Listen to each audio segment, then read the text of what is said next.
আমাদের কি হিন্দু হয়ে জন্মগ্রহণ করাটা কি দোষ? হিন্দু কয়টা 2 কোটি বা 2.5 কোটি, আমাদের দল করা যাবে না কেন?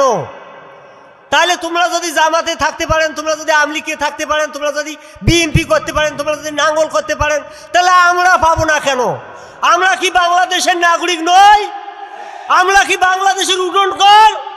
নাগরিক থেকে বঞ্চিত করতেছে এই ভারত সরকার।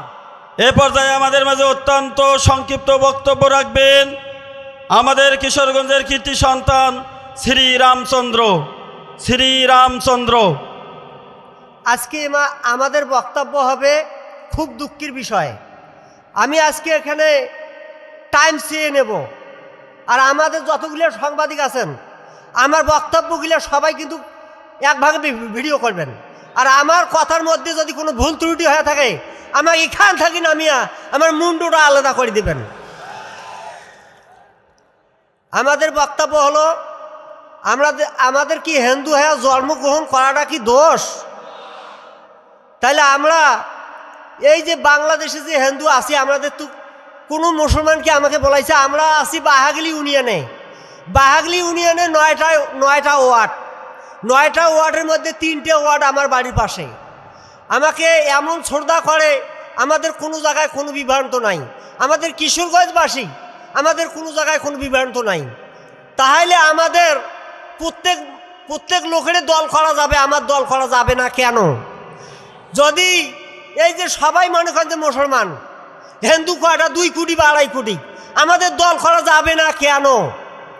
তাহলে তোমরা যদি জামাতে থাকতে পারেন, তোমরা যদি আওয়ামী লীগে থাকতে পারেন, তোমরা যদি বিএনপি করতে পারেন, তোমরা যদি নাঙ্গল করতে পারেন, তাহলে আমরা পাবো না কেন? আমরা কি বাংলাদেশের নাগরিক নই? আমরা কি বাংলাদেশের উডনকর? তা আমরা একটা কথা বলতে চাই, আমাকে এই বাংলাদেশের নাগরিক থেকে বঞ্চিত করতেছে এই ভারত সরকার। কেননা এই ভারত সরকার কি, যদি কেউ তাস খেলাইছেন, টেক্কা সাহেব, বিবি সাহেব, গোলামের সাহেব, এই সাহেব বানাইছে আমাদের হিন্দুর ঘরক। এই সাহেব নিয়ে খেলা খেলতেছে। আমাদের কোনো দল, এই দল যদি যাইতে এই দল গোসাই, এই দল যদি, আমরা প্রত্যেক দলের সাথে মিশে থাকতে পারি না? সবাই ভালোবাসা নিতে পারি না? কেন পারবো না? আমি বাংলাদেশের নাগরিক। তা আজকে আমাদের বক্তব্যের মধ্যে ভুল হলে তোমার কাছে আমি ক্ষমা চেয়ে নেব।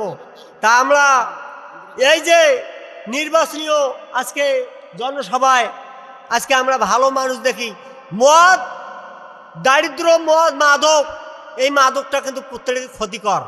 এই মাদক মুক্ত দেশ গড়িতে চাই, এই সন্ত্রাসী মুক্ত দেশ করতে চাই। আর একটা, আমার ভোট আমি দেব, দেখে শুনে জেনে বুঝে দেব। তাহলে আমার ভোট যদি আমি দেব, তাহলে আমার স্বাধীনতাটা কোথায়? আমাকে যদি একদল হুমকি দেয়, তুমি এখানে বক্তব্য দিছো, তুমি এখানে বক্তব্য দিচ্ছ, কেন আমি বক্তব্য দিতে পারবো না?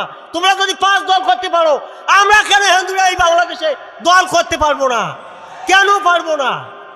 আমরা দল অবশ্যই করব। আমরা প্রত্যেকের মানুষের ভালোবাসার মধ্যে থাকব, প্রত্যেকের মানুষের থাকবো।